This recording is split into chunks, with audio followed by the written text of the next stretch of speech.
Hello friends, welcome to education Adda. आज हम एक बहुत ही इंपॉर्टेंट टॉपिक पढ़ने वाले हैं जिसका नाम है क्वाड्रेटिक इक्वेशन। तो फ्रेंड्स, आपने स्कूल टाइम में भी ये टॉपिक पढ़ा होगा, क्वाड्रेटिक इक्वेशन, जो कि अलजेब्रा का टॉपिक है। और ये बहुत ही इंपॉर्टेंट टॉपिक है क्योंकि बैंक जैसे एग्ज़ाम में इससे करीब 5 क्वेश्चन आते हैं जिसका वेटेज बहुत ही हाई होता है। तो फ्रेंड्स, आज हम इस टॉपिक से डील करेंगे और मैं आपको इस टॉपिक में ऐसी ट्रिक बताऊंगा जिससे आपको इसके क्वेश्चन कुछ ही सेकंड्स में सॉल्व कर पाएंगे। ओके, तो चलिए स्टार्ट करते हैं। तो हमारे टॉपिक का नाम है tricks to solve quadratic equation easily. तो फ्रेंड्स, क्वाड्रेटिक इक्वेशन सॉल्व करने से पहले हमें यह पता होना चाहिए कि उसका बेसिक फॉर्म क्या होता है। तो मैंने यहाँ पे जनरल फॉर्म लिखा है क्वाड्रेटिक इक्वेशन का, जो होता है ax² + bx + c = 0, जहाँ पे x² का कोफिशिएंट a होता है, x का कोफिशिएंट b होता है और यहाँ पे c जो होता है वो कांस्टेंट टर्म होता है। ओके, अब यहाँ पे जो मैंने लिखा है a कभी 0 नहीं हो सकता। a 0 क्यों नहीं हो सकता? क्योंकि जो क्वाड्रेटिक इक्वेशन होती है उसमें डिग्री हमेशा 2 होती है। अगर यहाँ अगर a 0 हो जाएगा तो बचेगा क्या? bx + c। ये क्वाड्रेटिक से क्या हो जाएगी? लीनियर इक्वेशन हो जाएगी।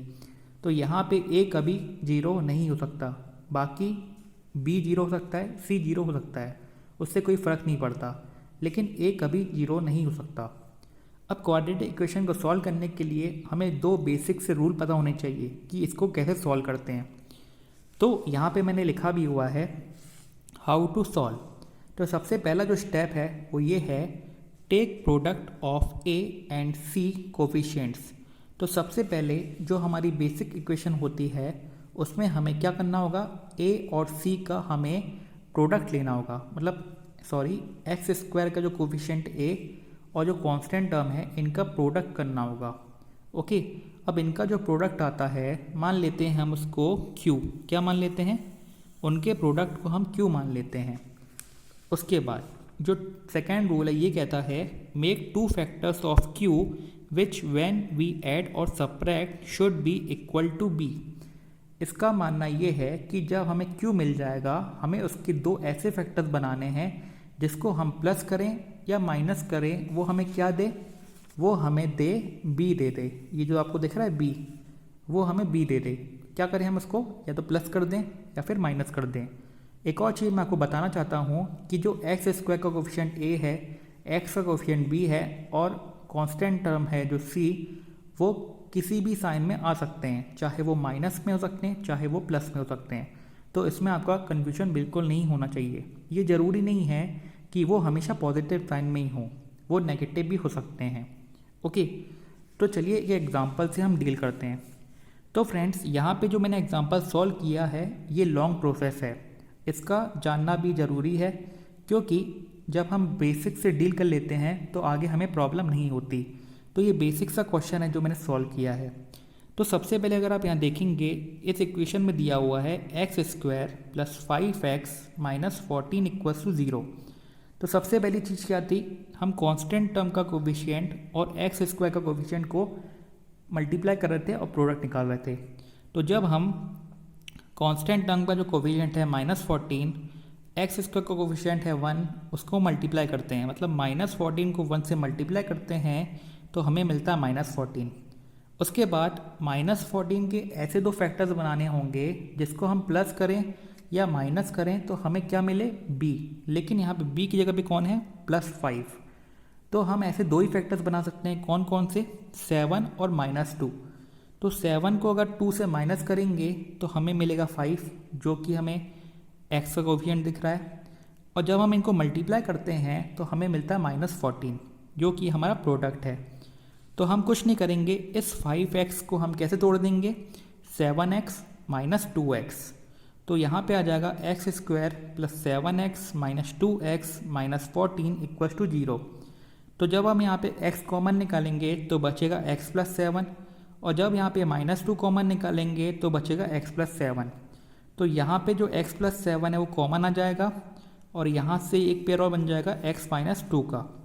और ये दोनों जब 0 को इक्वल आएंगे तो सबसे पहले जो x की वैल्यू आएगी वो 2 आएगी, जब हम x - 2 को 0 को इक्वल रखेंगे। और जब x प्लस 7 को 0 के इक्वल रखेंगे तो x की वैल्यू आएगी -7। तो यहाँ से हमारे इस इक्वेशन के दो फैक्टर्स निकल के आ रहे हैं, 2 और -7। ओके, लेकिन ये तो बहुत बड़ी लॉन्ग प्रोसेस है। अगर आप एग्ज़ाम्स में इस प्रोसेस से करेंगे तो आपको बहुत ज़्यादा मिनट्स लग जाएंगे, जो कि बहुत ही ख़राब चीज़ हो जाएगी, क्योंकि इससे आपका पेपर बिगड़ जाएगा। तो मैं आपको अब ऐसी मेथड बताऊंगा जिससे आपको फैक्टर्स कुछ ही सेकंड्स में निकालते बनेगा। तो चलिए स्टार्ट करते हैं। तो फ्रेंड्स, यहाँ पे सबसे पहले यहाँ पे कुछ इम्पॉर्टेंट साइन कन्वेंशन दिए हुए हैं।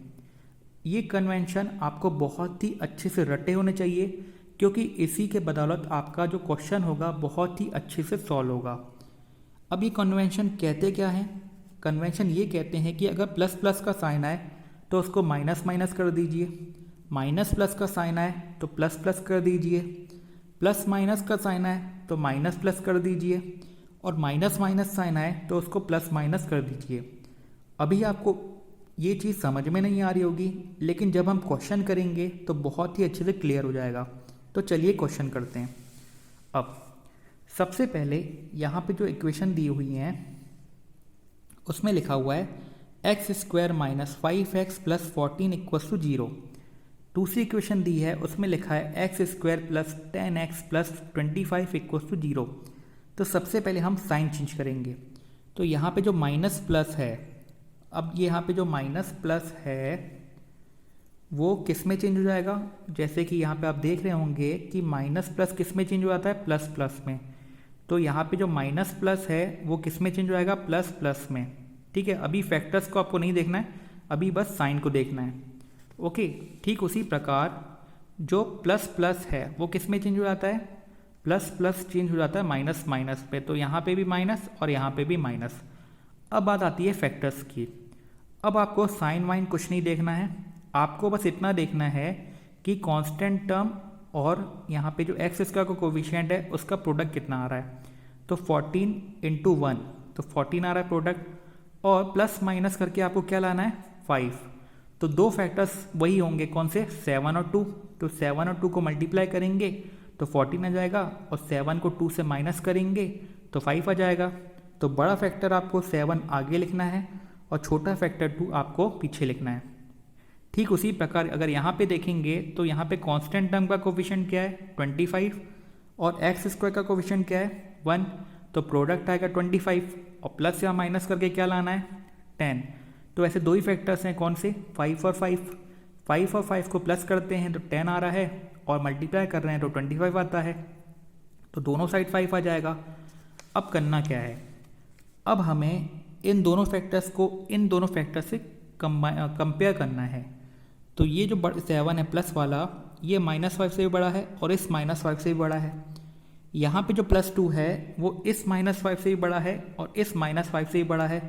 इसका मतलब जो हमारी क्वाड्रेटिक इक्वेशन 1 है वो क्वाड्रेटिक इक्वेशन 2 से क्या है? बड़ी है। तो ये बहुत ही इजी था, आपको अब समझ में आ रहा होगा। एक और क्वेश्चन डील करते हैं। तो अब यहाँ पे जो क्वेश्चन है उसमें सबसे पहली इक्वेशन, उसमें सबसे पहले साइन देखते हैं। तो माइनस माइनस है, अब माइनस माइनस किस में चेंज होता है? प्लस माइनस में। और यहाँ पे कौन सा साइन है? माइनस प्लस, तो उसका साइन किस में चेंज होता है? प्लस प्लस में। अब हम निकालते हैं फैक्टर्स। तो इसका कोफिशिएंट और इसका कोफिशिएंट मल्टीप्लाई होगा तो 60 मिलेगा। 15 4 जा 60। अब प्लस माइनस करके जो फैक्टर्स निकालेंगे हम, प्लस माइनस करके 7 आना चाहिए और मल्टीप्लाई करके क्या आना चाहिए? 60। तो ऐसे दो ही फैक्टर्स हैं, कौन से? 12 और 5। क्योंकि 12 को अगर 5 से मल्टीप्लाई करेंगे तो आपको मिलेगा 60, और 12 को 5 से माइनस करेंगे तो आपको मिलेगा 7।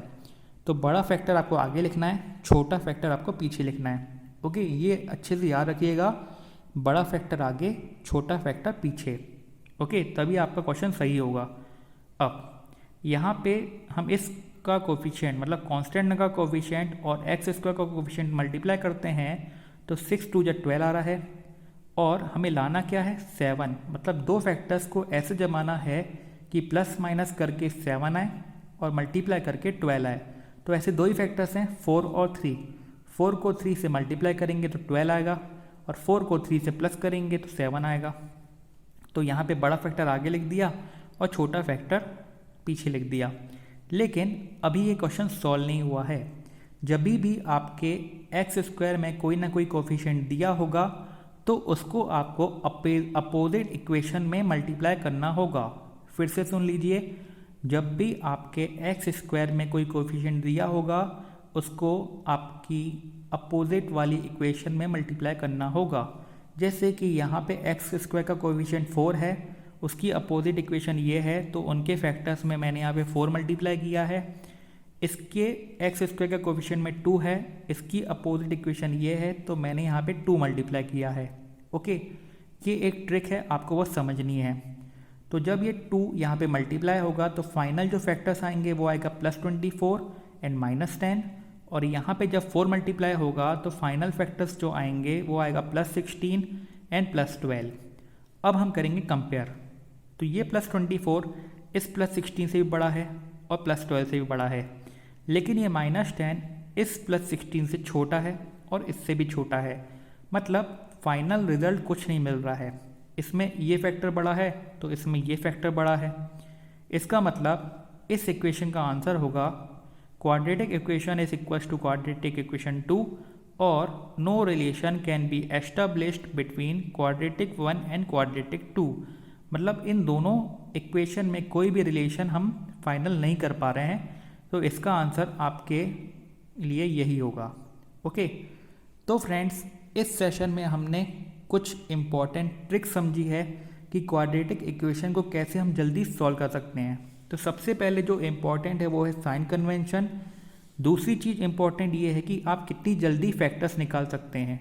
फैक्टर्स तभी निकाल पाएंगे जब आपको टेबल्स का अच्छा नॉलेज होगा, क्योंकि अगर मैं बोल दूं ऐसे कौन से 2 नंबर हैं जिनको मल्टीप्लाई करके 36 लाना है और प्लस या माइनस करके 5 लाना है, तो तुरंत आपके माइंड में आना चाहिए 9 और 4, क्योंकि 9 को 4 से मल्टीप्लाई करेंगे तो 36 आता है और 9 को 4 से माइनस करेंगे तो मिलता है 5। तो ऐसे आपके दिमाग में क्लियरिटी होनी चाहिए टेबल्स के प्रति, तभी आपको ये क्वाड्रेटिक इक्वेशन के जो क्वेश्चंस हैं वो बहुत ही जल्दी बन पाएंगे। तो फ्रेंड्स आज के लिए इतना ही।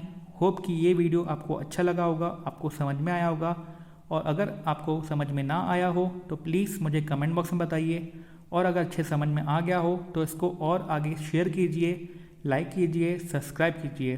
Thank you friend, thank you for watching my video.